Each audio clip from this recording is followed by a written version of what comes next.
Voilà, aujourd'hui dans l'académie, on vous offre un cadeau extraordinaire. C'est une masterclass de petits jeux avec un double master champion, José María Olazabal.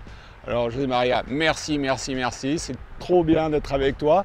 Et toute la France du golf va te regarder parce qu'on veut savoir tous les secrets du golf espagnol, les secrets de ton golf à toi, et je sais que ça passe et ça démarre autour du green.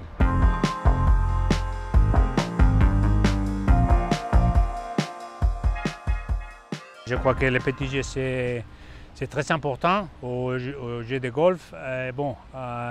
La technique que j'utilise, c'est la technique que j'ai prise de Severiano, parce qu'avant, quand tu faisais pas ça. Non, correct. Quand on a parlé avant, quand j'ai commencé à jouer au golf, à pratiquer et tout, le petit jeu, on mis surtout quand on pitchait tout près des greens, avec surtout une balle haute pour sortir de bunker, on donnait les open stance, on vise vers la gauche et on ouvrait la face et on swingait dans la direction du corps. Ça veut dire les jambons. Correct, ça veut dire qu'on va couper la balle en direction de l'objectif, non?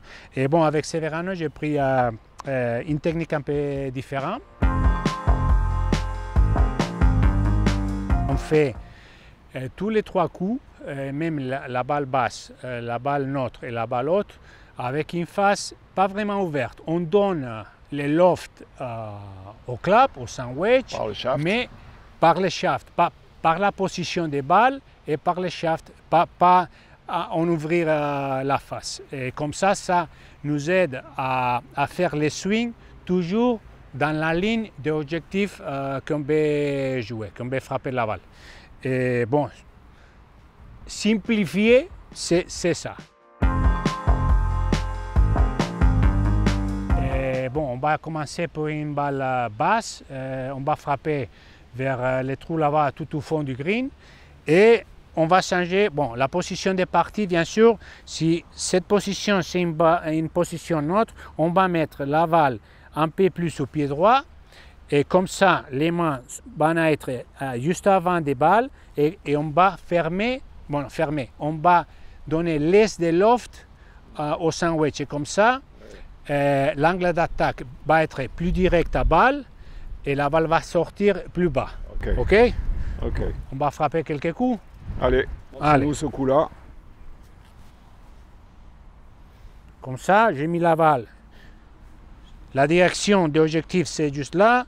J'ai mis la balle tout près du pied droit, là-bas. Comme ça, la face toujours est square objectif. Et comme ça, les mains sont déjà avant la balle. Et de là, seulement, on fait un petit coup dans la ligne. Et elle y va tranquille. Arrive.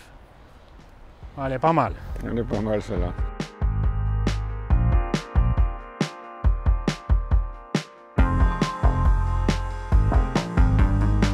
Moi, je te regarde comme beaucoup depuis très longtemps et c'est vrai que tu as un grip qui est neutre à légèrement faible et tu me disais que sur la main gauche, c'est un vrai atout. C'est très généreux à toi de dire que c'est légèrement faible. C'est faible, il faut le dire. J'ai toujours eu un grip faible, mais ce n'est pas seulement pour les chips, c'est faible avec tous les fers, tous les claps de sac. Mais c'est un atout pour ça. C'est surtout pour ça, parce que ça me donne la possibilité de donner un petit coup de poignet au moment d'impact à balle, et comme ça, ça me donne la possibilité de créer un peu plus de spin. Et ça, c'est la clé. Si j'ai un grip fort, par exemple, comme ça, et je vais donner 7 coups de poignet vers la balle, je suis bloqué, je ne peux pas. Et ça t'ouvre la face. Correct, mais si j'ai un grip faible de cette position, tout d'un coup, vous voyez les gestes que je peux faire. Je peux donner plein d'actions. Correct. Et ça s'aide beaucoup, pas pour ces petits coups bas, mais pour les coups un peu plus hauts qu'on a besoin de hauteur et en même temps de faire des spins avec la balle, ça me donne la possibilité.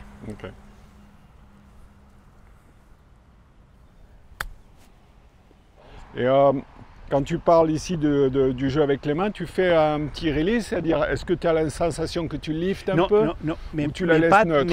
mais pas dans cette direction. C'est toujours dans la direction de l'objectif qu'on veut frapper. Release dans la direction du front. Correct. Okay.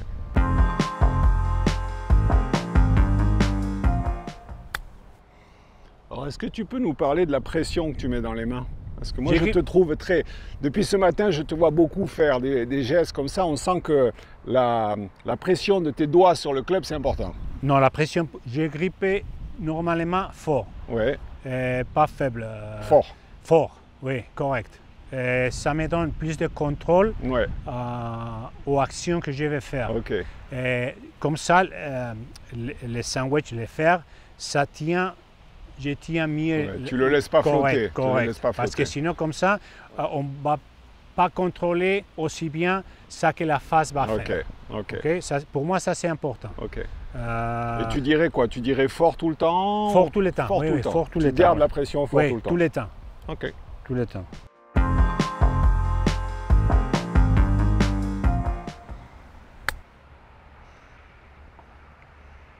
Ça, c'était pour gagner le match play.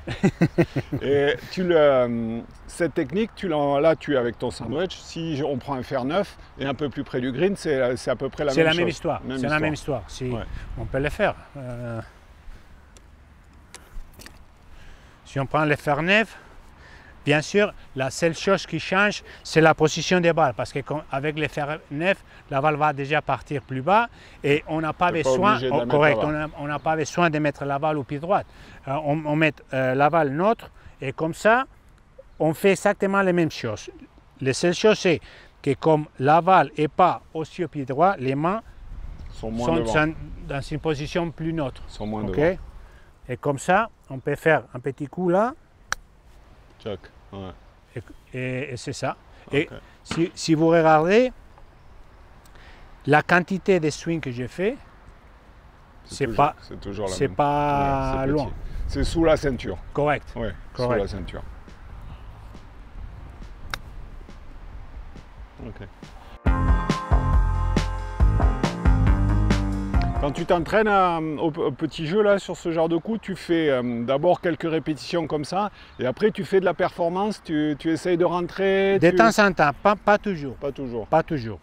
Pas toujours. Et c'est vrai que c'est intéressant de faire un peu de performance pour voir, monter la pression. Correct, pour monter un peu la pression et pour voir si la technique et tout c'est bien, mais normalement pas toujours. Tu as assez confiance comme ça. Oui. Ouais.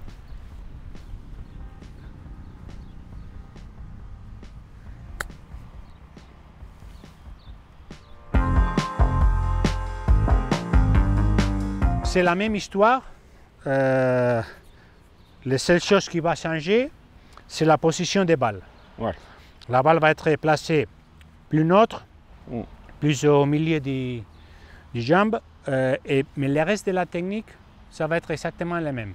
Patrick, avant, pour un coup bas, on a mis la balle à droite et la face, comme je dis, toujours square objectif et les mains sont avant la balle. Ouais. Maintenant, par un coup un peu plus neutre, on va mettre la balle presque au milieu des jambes et comme ça, on reste la face square et les mains sont presque à la balle. Et là, on a la ligne de tes pieds et la ligne à l'objectif, c'est parallèle. Toujours parallèle à l'objectif qui est correct. Toujours parallèle à l'objectif que je vais frapper. D'accord. Ça, toujours. Ok.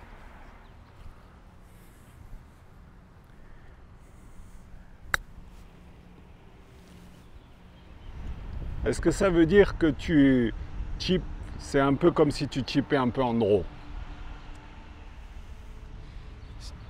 Pas vraiment en draw, c'est toujours neutre. C'est neutre. C'est pas en coupe. C'est pas coupé. C'est pas coupé, mais neutre. Et je dis pas au draw parce que si on joue un coup en draw, la balle va rouler, va tourner de droite à gauche et on ne veut pas ça. Parce qu'en même temps, quand il joue un coup en draw, ça va être plus difficile d'arrêter la balle, à donner des bons spins, d'arrêter la balle vite. Je dirais que c'est plus correct.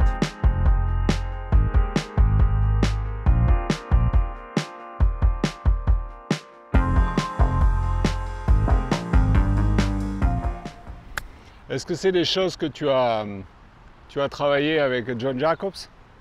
Et plus avec Severiano. Plus Severiano, oui. Ouais, le petit jeu. Oui, John Jacobs que, plus le grand jeu. Non, parce que j'ai connu John Jacobs quand j'étais 14 ans. Ouais.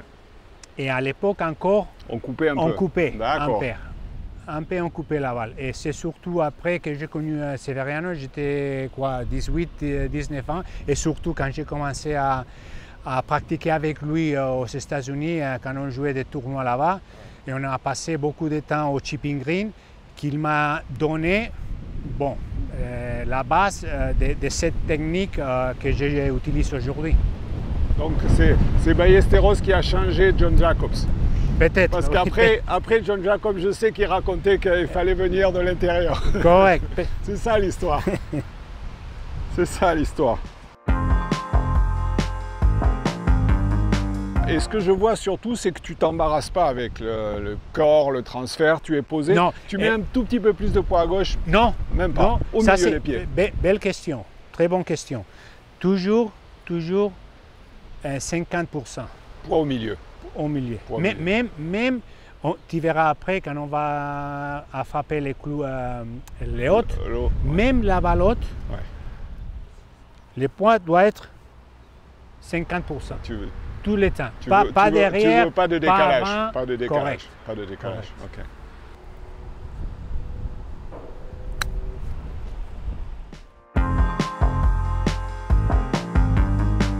Sur ce genre de coup, quand on vient sur des lies très très secs, le bounce ça devient dangereux. Correct. Ouais. Normalement, quand on joue des parcours secs et durs, normalement les bounces que j'utilise, surtout sur les 58, que c'est les fairways les plus verts pour moi, c'est entre 6 et 8 degrés. C'est très peu. C'est très peu. Ouais. Normalement, il y a 10, 12 comme ça. Mais j'utilise entre 6 et 8 degrés de bounce. Et avec les 58 et avec les 52, j'utilise entre 10 et 12. Okay. Mais c'est surtout parce qu'on joue normalement des parcours qui sont durs et secs. Ouais. Et si tu as un peu trop de bounce, ça va être presque impossible de mettre la tête entre la balle et le terrain. Ouais, c'est ça. C'est ça. La place, il n'y a pas de place. Correct. Ouais.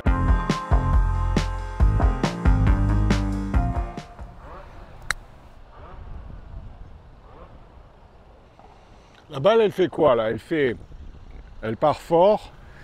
La balle va pitcher. Premier rebond. Correct. La balle, le premier bounce va être normal. Elle va avancer, mais ça dépend. Deuxième, troisième bounce va commencer à arrêter, à prendre des spins. Ouais. Correct. Ouais. Correct. Et ça, c'est avec un coup neutre au vase. Mais avec un coup un peu haut, normalement, dans les deuxième bounce, déjà ça freine. Correct, ça doit être arrêté. Et quand tu as Augusta, que tout le monde dit que c'est le parcours le plus difficile à chipper du monde, oui. Tu changes un peu ta technique ou cette technique, elle marche? Non, la technique, c'est la même. Je ne change pas la technique. Ouais. Il faut faire peut-être attention quand tu joues au Bermuda. Ouais. Quand tu joues au Bermuda, si l'herbe est contre toi, ouais. C'est un peu plus délicat, un peu plus compliqué d'arriver à toucher la balle parfait. Ouais. Et c'est pour ça que quand je joue au parcours des Bermuda, je change un peu la technique pour garantir que je prends la balle avant. Donc tu quoi? Tu te mets un peu. Je mets toujours la balle plus au pied droit, comme ça. Comme ça tu la prends. Correct. C'est la seule chose.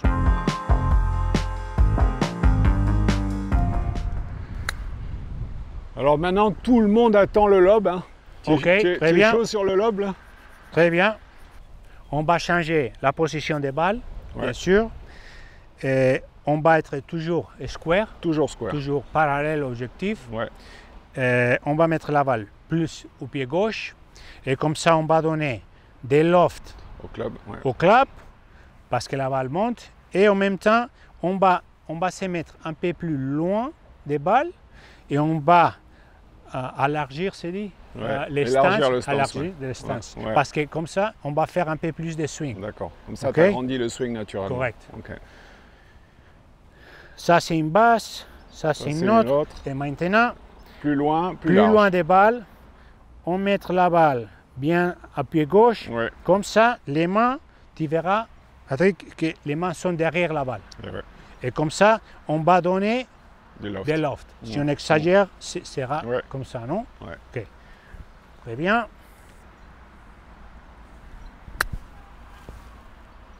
Zao. Et ça bloque. Et ça c'est... Ça bloque. Ça, c'est bien. Le green, il pouvait être plus dur, il n'y a pas de problème. Ouais.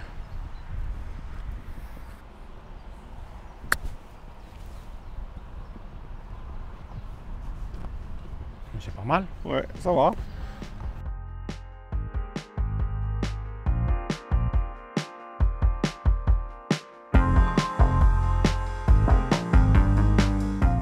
Donc là, la vitesse, tu l'as créée par un peu plus grande. Tu sens qu'il y a un peu plus de poignées. Un peu plus de poignées, oui. Comme le swing est plus long, avant, on faisait des petits swings. Et si tu vois, ça c'est l'action par un coup normal, un coup basse. Mais comme j'aime bien de faire un swing un peu plus grand, on va mettre un petit coup de poignet, surtout ici, quand il monte là-bas. Ouais. Et comme ça, ça te donne en même temps l'action à travers de la balle. Si tu as la bonne technique, à la fin, tu vas voir que tu peux réussir à faire les coups que tu veux. Et ça te donne de confiance. Et comme ça, la prochaine fois, tu transformes. Et c'est ça. Je crois que c'est une progression.